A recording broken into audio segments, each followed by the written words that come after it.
এই ইফতার সামনে নিয়ে যখন বান্দা খানা সামনে নিয়ে খায় না, নাড়াচাড়া করে, রব্বে কারিম খুশি হয়ে ফেরেশতাদের ডাকতে বলে, ফেরেশতারা তাকায় দেখো রে, অমুক গ্রামে অমুক ব্যক্তি খানা সামনে নিয়ে সারাদিন ক্ষুধার্ত বসতে আছে, এত বড় নিয়ামত পায়া গালে দেয় না, কারণ ওই রব্বে কারিমের ভয় তার অন্তর ভিতরে ডাকছে।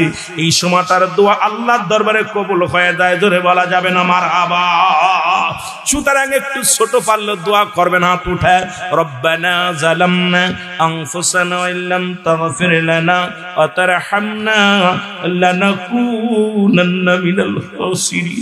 যদি আরবি না পারেন বলবেন, আল্লাহ আমারে তুমি মাফ করে দাও, জীবিতদের মাফ করে দাও, মুর্দাদের মাফ করে দাও। আল্লাহ যা মন চায় তাই বলে দোয়া করো, আল্লাহ এটা দাও ওটা করো, এই নিয়ামত দাও। বাংলা তো বলতে পারবেন। যদি আপনি দোয়া না করতে পারেন, মুসলমান শুনে নেন, আল্লাহর দরবারে যদি হাত উঠায় দোয়া যদি আরবিতে না পারেন, বাংলায় বলেন।